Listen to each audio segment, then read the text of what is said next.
Hey, toy fans of all ages, Scott ToyGuru Neitlich here. I've had the unique pleasure of both being an action figure collector and getting to work at quite a few large toy companies making collector action figures. That's what this channel's kind of all about, my ramblings and reflections and thoughts on the industry. And today, this video is about the age-old question that haunts many a collector. To open or not to open? Do you keep action figures mint on card, or do you crack them open and have them loose? There's advantages to both. I mean, for starters, with a loose figure, you obviously risk that figure getting damaged and getting scraped or having, paint chip off, etc. through not just, through play. If you, when kids play with figures, I mean, yes, we collectors sometimes play with them too, but, even just through display, I mean, it could fall off the shelf, it could, scratch up against another figure, figures get scratched during move. There's, all sorts of ways that a figure could no longer be, shall we say, mint in package. So why open or why keep in the box? And that's what we're going to talk about today. So let's talk about keeping in the box. Obviously, there are some cool things about it. The packaging in itself is collectible and often displays very well, almost like a piece of art. But one of the disadvantages is it takes up a lot of space. Some of us are blessed with having a lot of space. Maybe we have a basement or a spare room or a significant other that doesn't care how we decorate the house. Versus when you open figures, what are called loose, well, obviously you can show off the same amount of product in a much smaller space. And you can also, show it off in whatever order you want. You can group characters together, you can put them with their play sets, with their accessories, all sorts of things. One thing you can also uniquely do with toys when you open them loose is you can combine different IP together, intellectual properties. This, to me, is one of the biggest advantages to loose display when it comes to action figures.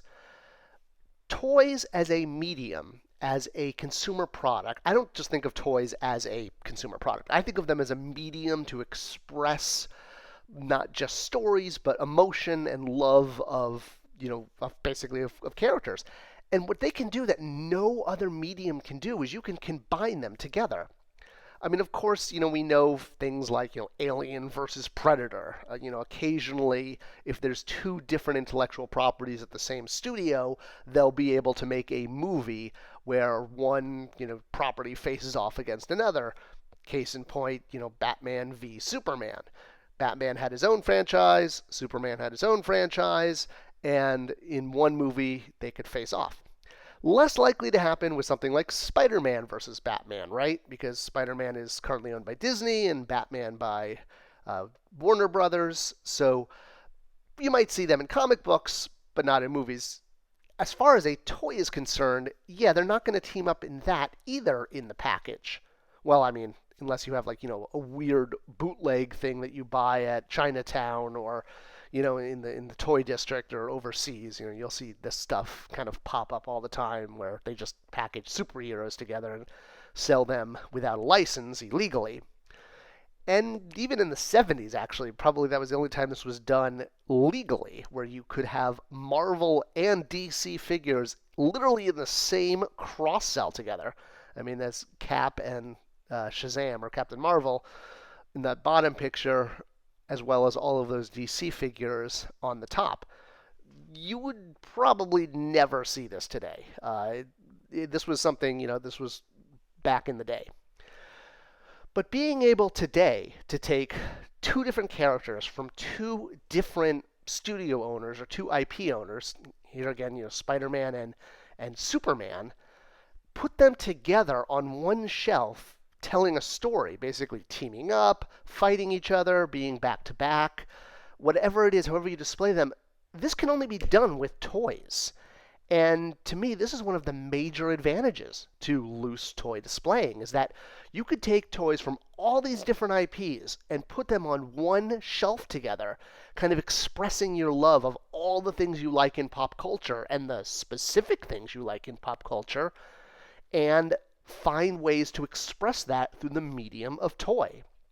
I mean, this shelf here, you've got, Disney characters and Star Trek and He-Man and, uh, DC and Marvel. Only toys can do this. And it doesn't just, there's one way of doing it is obviously just putting a whole bunch of figures in one place. This is one of the shelves in my office. This is my villain shelf, if you will. But even sprinkled all over the place in my office, I have different toys. I mean, they're set up usually for very specific reasons, but I don't set them up necessarily based on IP. And I love that I could have characters set up that almost works in a humorous way. Having Jay and Silent Bob guarded by two Star Wars Royal Guards. That's kind of funny. It makes me laugh and smile every time I look at it on my shelf. And that's one of the things that loose figures can do. Packaged, on the other hand, there's other advantages too. I touched on in the beginning about the packaging being part of the art. Sometimes the packaging reflects where you've been, like a certain convention. Or packaging could be part of the toy. This Wonder Twins figure we did at Comic-Con years ago, 2009 at Mattel, Gleek issues aside, the packaging had lights and sounds, and it really, once you took them out of the package, you lost part of the feature of the toy, namely the lights and sound and them touching, and saying Wonder Twin powers activate. You would only get to experience that if you kept them in the package, or even just at least kept the packaging around, as opposed to just displaying them loose. Another example, also from Comic-Con, but one I did not work on, was this Disturbance in the Force Star Wars set with the Emperor hologram and Darth Vader. Looks awesome in packaging. You get those lights and sounds. The hologram lights up. You get voice from buttons. Even the battery can be swapped in package. Now, I actually have a loose and a package sample of this one. I liked it so much. But honestly, the loose one, it doesn't display as well. You can't really, it's in a corner in my office. You can't really get to it to do the lights and sounds. And, it does actually display kind of better in the package. Other toys display better loose. You can do things with toys, posing them, like in this case as Batman and Robin, that are literally going up a wall. This is only possible to do out of the package. The package isn't I guess you could stick the package to a wall, but it's not going to have kind of the same effect. Another big reason fans keep product in package is it might be a personal favorite hero, and they want to be able to display that figure within the artwork of the package and that presentation. So for me, Darkhawk is an absolute favorite figure of mine. I absolutely love Darkhawk. Wasn't exactly the Darkhawk I wanted, but, close enough, and it was in Marvel Legends about 2 years ago, so I bought a Darkhawk figure, kept it in package, and pinned it up to my wall. Now, granted, while I have this packaged Darkhawk, I also bought a couple other Darkhawks so that I could display them loose, not just around my office, but sort of next to my chair, so, with some of my other favorite characters, as well as just kind of thrown in with some of my different displays so that I would have access to a loose one to pose the way I wanted to and display how I wanted. Other figures that I personally keep packaged are, ones that really mean a lot to me, either because I personally worked on them or, the packaging itself. Like in this case, this Riddler figure that we did with superpowers for Mattel. The whole packaging was done in Spanish as an homage to where the figure was released. Other figures I have in package are because I particularly really like that character. And it might be, a favorite character of mine within a universe, like Biggs Tatooine this was a figure I always wanted, and when they finally made it, I was just, wow, this is great, and I bought quite a few of them so that I could have a package sample. The point is, it's my choice, and that's kind of what toy collecting is all about. There is no right way to collect toys. There are absolutely advantages to displaying toys loose, and there's advantages to displaying toys in package. When you display toys loose, as I said, you can mix and match IP. You can have characters that would never team up, otherwise teamed up on your shelf, permitted if they're, in the proper scale. Or maybe even having figures out of scale is part of what you're doing, and that kind of creates humor to the situation. Oh, and by the way, you can see there the Tatooine Bigs there I have loose. So, I have one loose on display in my office, and I also have one in package. That's also one way to do it. Again, kind of like those Darkhawks, where a favorite character gets displayed multiple ways. And packaged figures have an advantage too.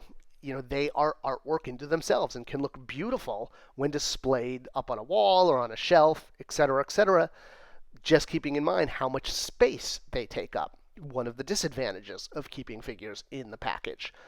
So you kind of have to figure out what works for you based on the space you have, based on the characters you like. You can display loose, you can display packaged. The point is, it's empowering to us, to you, the collector, how we choose to keep our figures and how we kind of define our collection. After all collectors kind of, it's all about doing what we feel is right. It's all about, sort of setting our own rules and following them. And I think that's a big thing about collecting behavior. And as long as you're celebrating yourself and you're making yourself happy, you shouldn't ever feel pressure like, oh, you have to keep that packaged or you have to keep that loose. I know the Four Horsemen told me that they ripped open their Hal Jordan Jail U figure because he wanted it loose, even though that figure only had 120 made. So whatever you collect, however you collect, it's about self-empowerment. There's advantages to displaying loose, there's advantages to displaying in packaging, but there's no right way to do it. As long as you keep collecting and you're enjoying yourself and it's making you happy, keep collecting. It's an awesome hobby, and it's so empowering. I've actually done a few videos just about that and about sort of why we all collect. I hope you've enjoyed this. If I missed any aspects of how you display your toys, packaged or loose, let me know. Leave it in the comments below, and I'll see if I can respond, and see you guys next time.